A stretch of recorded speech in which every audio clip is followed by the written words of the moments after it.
The world is standing at the edge of a transformation unlike anything we've seen before.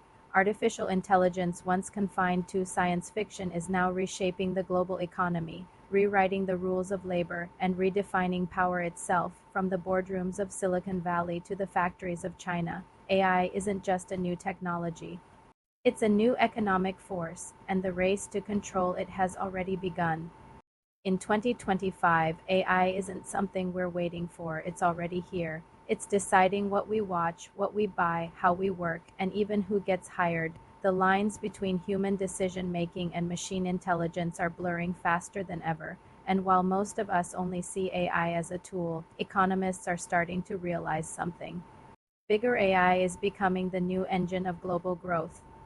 Automation isn't new. The first industrial revolution replaced manual labor with machines powered by steam.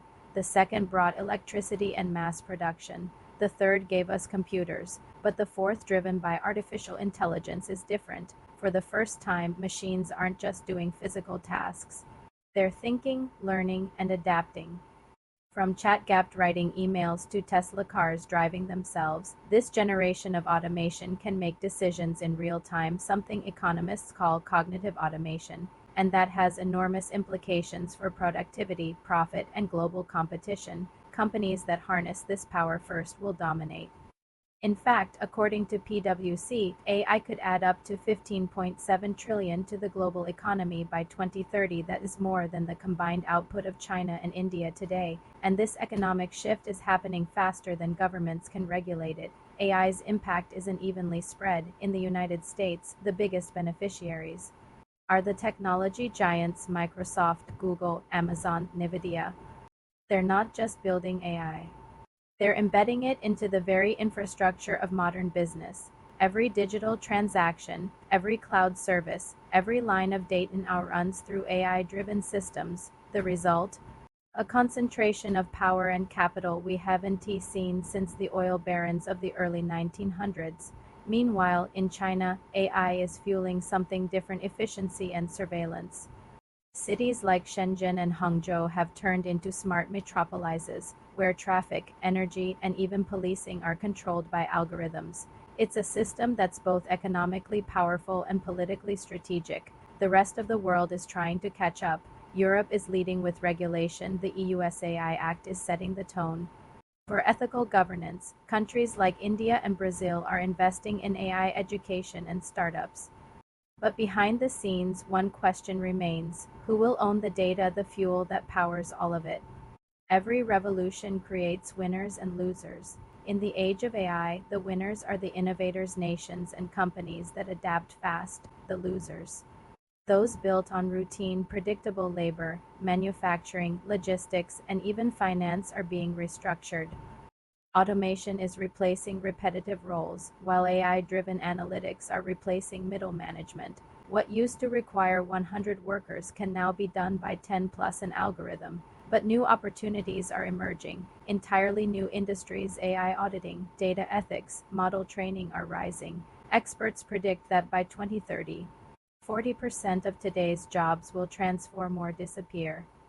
Yet history tells us every wave of automation has eventually created more jobs than it destroyed. The key difference: the skills required this time are fundamentally different. While machines learn, humans must evolve.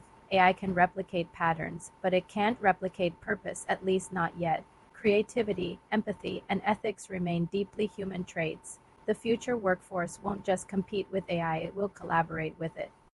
That's why education systems around the world are shifting focus from memorization to problem solving, from repetition to reasoning. Schools and universities are preparing for a future where human intelligence and artificial intelligence coexist. The question isn't whether AI will take our jobs, it's whether we'll adapt fast enough to keep creating new ones.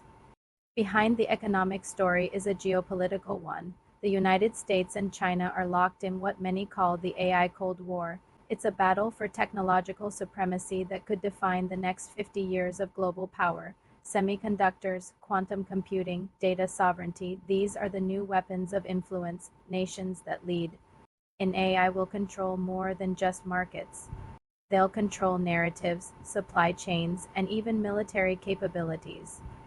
This battle is no longer fought with tanks or troops, it is fought with algorithms and data centers, and the front lines are invisible. While governments and corporations chase profit and dominance, the risks are growing. AI bias is shaping who gets jobs, loans, or parole. Deep fakes are blurring the line between truth and manipulation.